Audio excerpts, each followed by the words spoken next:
महाभारत का एक ऐसा योद्धा जिसे मौत भी छू नहीं सकती थी। सुनने में तो ये किसी वरदान जैसा लगता है ना, लेकिन ये कोई वरदान नहीं बल्कि एक भयानक श्राप था। चलिए आज जानते हैं अश्वत्थामा की कहानी और उसके इस अमर श्राप के पीछे का पूरा सच।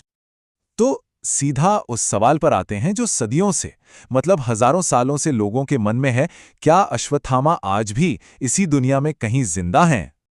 अब ये बात सुनने में बिल्कुल किसी कहानी या कल्पना जैसी लग सकती है। मतलब कोई हजारों साल कैसे जिंदा रह सकता है?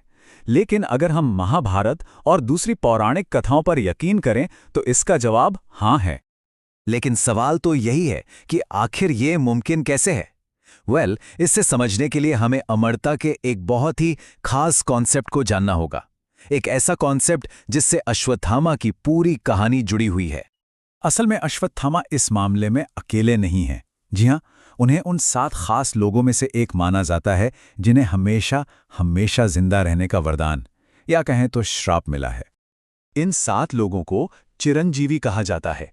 चिरंजीवी मतलब वो जीव जिन्हें या तो किसी वरदान या फिर किसी श्राप की वजह से इस युग के अंत तक यानी कलयुग के खत्म होने तक इसी धरती पर रहना होगा। और ये कलयुग, जिसे अधर्म का युग भी कहते हैं, ये चौथा और आखिरी युग है। और अश्वत्थामा और श्राप मिला है कि वो इसी युग के अंत तक भटकते रहेंगे। जरा सोचकर देखिए, ये कितना लंबा, कितना अकेला सफर होगा। तो सवाल उठता है कि आखिर अश्वत्थामा ने ऐसा क्या कर दिया, ऐसा कौन सा गुनाह किया कि उन्हें इतना भयानक श्राप मिला? चलिए कहानी में पीछे चलते हैं, उस एक भयानक रात में जिसने सब कुछ हमेशा के लिए बदल दिया। महाभारत का वो भयंकर युद्ध खत्म हो चुका था। चारों तरफ बस मातम था, तबाही का मंजर। लेकिन इस सबके बीच एक इंसान था जिसके दिल में बदले की आग जल रही थी। वो था अश्वत्थामा। उसे अपने पिता द्रोणाचार्य की मौत का बदला लेना था। और बदले की उस आग में उसने एक ऐसा घिनौना काम किया जो युद्ध के सारे नियमों को, सारी मर्यादाओं को तोड़ देता है।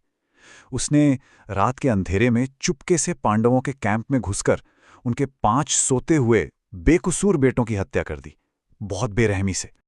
लेकिन उसका गुस्सा यहीं खत्म नहीं हुआ।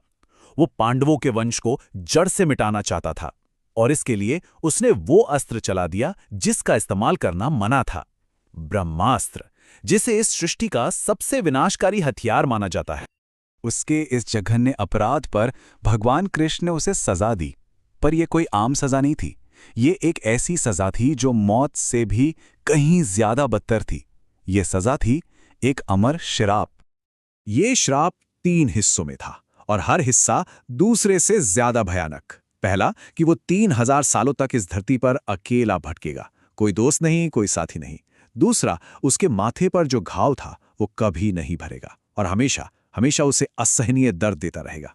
और तीसरा कि उसकी ये पूरी जिंदगी बस पीड़ा और अपने किए पर पछतावे में गुजरेगी। तो हजारों साल बीत गए, इस श्राप का क्या हुआ? क्या ये कहानी बस किताबों में रह गई या आज भी जिंदा है? इसका जवाब हमें मिलता है लोगों के विश्वास में। आज भी भारत के कई इलाकों में ये माना जाता है कि अश्वत्थामा अपने श्राप को जी रहा है। वो घने जंगलों और ऊंचे ऊंचे पहाड़ों में भटक रहा है, बिल्कुल अकेला, अपने दर्द और उस कभी ना भरने वाले घाव के साथ। और मजे की बात यह है कि समय समय पर कई लोगों ने उसे देखने का दावा भी किया है। हाँ, ये सच है कि इन दावों का कोई साइंटिफिक या हिस्टोरिकल प्रूफ नहीं है, पर एक मजबूत विश्वास के तौर पर यह कहानी आज भी लोगों के दिलों में जिंदा है। तो आखिर अश्वत्थामा की ये कहानी है क्या? क्या ये सिर्फ एक पौराणिक कथा है या फिर ये हमारे कर्मों के कभी ना खत्म होने वाले नतीजों का एक सिंबल है? शायद ये एक ऐसे पश्चाताप की कहानी है जो कभी खत्म नहीं होता। इसका असली मतलब क्या है? ये सवाल हम सबके सोचने के लिए है।